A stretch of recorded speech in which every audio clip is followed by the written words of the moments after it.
नमस्कार किसान भाइयों, आज मैं सरसों के खेत पर हूँ और आप इस खेत को देखोगे तो पहले तो आप ये कहोगे कि कितनी अच्छी सरसों खड़ी है, कितनी तकड़ी सरसों खड़ी है। लेकिन आप जानते हैं कि आवारा पशु किसानों के लिए सिरदर्द बन चुके हैं और इन्होंने रात में इस पूरे खेत के, ये देखिए, ये लगभग 8 से 10 बीघे का खेत होगा, 2 एकड़ का, और इसका एक ही रात में पूरा सत्यानाश कर दिया। ये देखिए क्या सत्यानाश किया है। आवारा पशुओं के आपको ये पैर दिखाई दे रहे होंगे। पूरी की पूरी सरसों जो है ऊपर से इन्होंने खा दी है। ये देखिए यहाँ पर ये डंडी डंडी चमक रही हैं। और ये समस्या केवल इसी किसान की नहीं है, लगभग सभी किसान इससे परेशान हैं। चाहे गेहूं का किसान हो, गेहूं बुआई कर रखी है, अब उसको भी खा रहे हैं। और जो पोगले छूटते हैं, जो गन्ना फसल है उसमें जो पोगले उग कर आते हैं, उनको भी वो खा रही है। अब देखो यहाँ पर, देखो कितना, ये जो पैर के निशान दिख रहे हैं आवारा पशु के, कितना नुकसान कर दिया। मुझे जब मैं वीडियो बना रहा हूँ मुझे ही बहुत दुख हो रहा है कि सरसों कितनी तकड़ी है, लेकिन ऊपर से सारा का सारा ये कटिंग इसने कर दिया है। अब जिनके खेती नहीं होती वो तो कहते हैं कि ये किसानों के ही तो पशु हैं, वे ही छोड़ते हैं, वे ही फिर खेतों में जाते हैं, वे ही इसकी नुकसान उन्हीं को पहुंचाते हैं। तो ये कहना तो बहुत आसान है, लेकिन किसान करे तो करे क्या।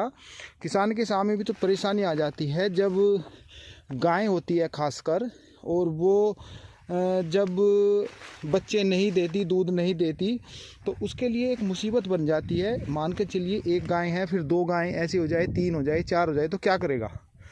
अब उसको वो बेच नहीं सकता, इधर उधर नहीं। यदि ये भी कहा जाए कि आप इसको गौशाला में छोड़ दें तो वहाँ पर भी स्थिति अच्छी नहीं है।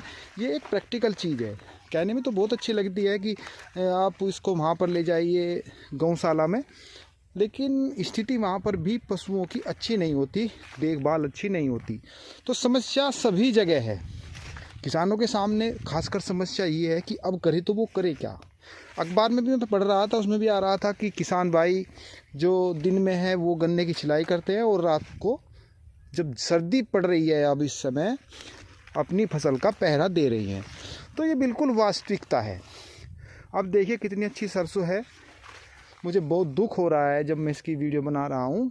ऊपर की सारी कटिंग इन्होंने कर दी है आवारा पशुओं ने, और इसका समाधान क्या है ये देखिए। मैं आपको इसका समाधान भी दिखाऊं। इस किसान भाई ने अब जब लुट पिट गए तभी इसने ये काम किया है। ऊपर आप डंडी डंडी देख रहे होंगे, वरना सरसों तो ये बिल्कुल गजब ज़बरदस्त फसल है सरसों की। ये दिखाई दे रही है, देखिए देखिए क्या शानदार पत्ता है, कितना चौड़ा पत्ता है, लेकिन यहाँ पर देखिए डंठल कर दिया। अब ये समस्या है। इस फसल को देखकर इसलिए जोर पड़ रहा है कि सरसों की फसल बहुत तकड़ी थी, और ये समस्या तो भाई किसानों के सामने है। अब इन्होंने, किसान भाई ने जब लूट पिट लिए, सोचा कि अब तो सरसों होगी नहीं, तो समाधान क्या करें। अब देखो ये तारबंदी इन्होंने की है, इस पर भी खर्चा आया होगा। ये तार लगा रखे हैं, लेकिन ज़रूरी नहीं है कि इनसे ये आवारा पशु रुक ही जाएं, ये कोई ज़रूरी नहीं है, और इसमें भी खर्चा आया है। तो किसान भाइयों, ये किसान भाइयों के लिए बहुत ही समस्या है, और इसका मुझे कोई समाधान भी नज़र, भविष्य में भी कोई समाधान नज़र मुझे इसमें नहीं आता। अब जो चीज़ है उसी के साथ किसानों को रहना पड़ेगा।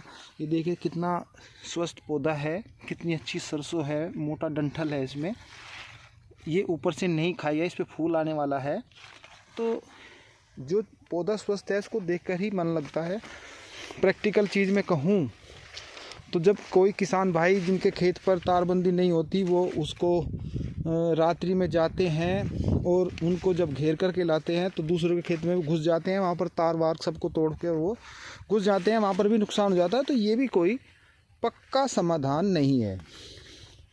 फिर मिलते हैं किसान भाइयों, तब तक के लिए सभी किसान भाइयों को नमस्कार।